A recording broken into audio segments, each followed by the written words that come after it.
रावण सीता संवाद। इस प्रकार फूले हुए वृक्षों से सुशोभित उस वन की शोभा देखते और विदेह नंदिनी का अनुसंधान करते हुए हनुमान जी की वह सारी रात प्रायः व्यतीत हो चली।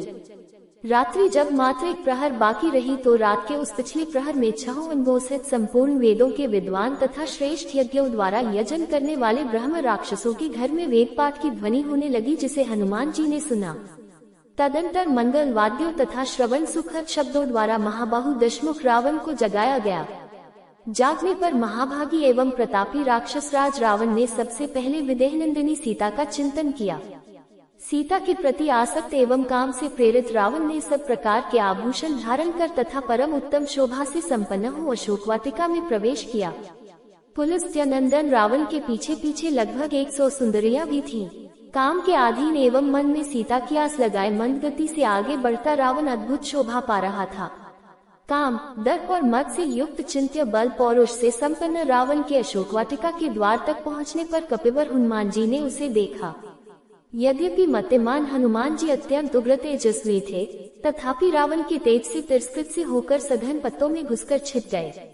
अनिंद्य सुंदरी राजकुमारी सीता ने जब उत्तमोत्तम आभूषणों से विभूषित तथा रूप यौवन से संपन्न राक्षस राज रावण को आते देखा तो वे प्रचंड हवा में हिलने वाली कदली के समान भय के मारे थर थर कांपने लगी।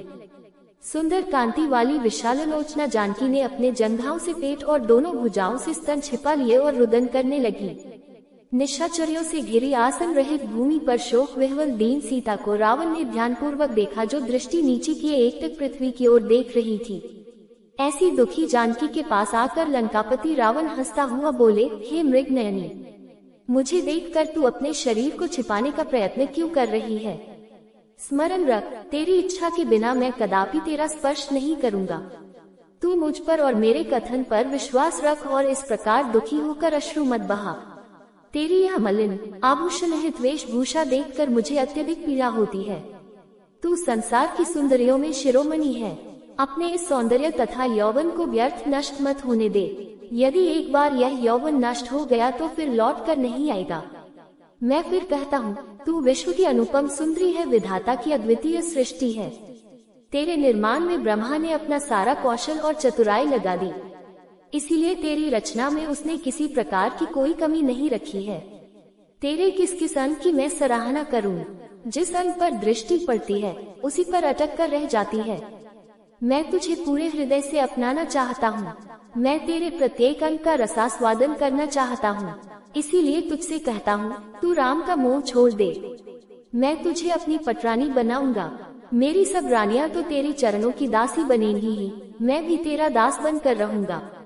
अपने भुजबल से अर्जित संपूर्ण संपत्ति तेरे चरणों में अर्पित कर दूंगा। जीते हुए समस्त राज्य तेरे पिता जनक को दे दूंगा।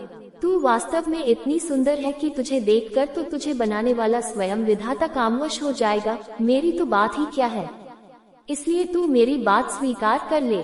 राम से भयभीत होने की आवश्यकता कोई नहीं है। संसार में कोई भी मुझसे लोहा नहीं ले सकता। चल, उठकर खड़ी हो जा और सुंदर वस्त्राभूषण धारण करके मेरे साथ रमण कर। हे कल्याणी, चलकर तू मेरे ऐश्वर्य को देख और उस कंगाल वनवासी को भूल जा। तू ही सोच, राम के पास न राज्य है, न धन है, न कोई दास है, न सेना है और न कोई साधन है। फिर यह भी क्या पता है कि वह अभी जीता है या मर गया। यदि जीवित भी हो तो भी न तो तू उसके पास पहुंच सकती है और न वह स्वयं ही यहाँ आ सकता है। अतः चिंता का परित्याग करके निश्चिंत होकर मेरे साथ रमण कर। रावण के नीच वचनों को सुनकर मध्य में तृण रखकर जानकी बोली, हे लंकेश, तुम्हारे जैसे विद्वान के लिए यह उचित होगा कि तुम अपनी मर्यादाओं का उल्लंघन न करो और मुझसे अपना मन हटाकर अपनी रानियों से प्रेम करो। स्मरण रखो, पापी और नीच भावना रखने वाले पुरुषों को अपने उद्देश्य में कभी सफलता नहीं मिलती। मैं उत्तम कुल में जन्म लेने वाली पतिप्रायणा पत्नी हूँ। तुम मुझे मेरे सतीत्व से कदापि विचलित नहीं कर सकते। अपने प्राण रहते मैं तुम्हारे नीचता से परिपूर्ण प्रस्ताव को किसी भी दशा में स्वीकार नहीं कर सकती। यदि तुम में तनिक भी न्याय बुद्धि होती तो तुम अन्य स्त्रियों के धर्म की उसी प्रकार रक्षा करते जिस प्रकार अपनी रानियों की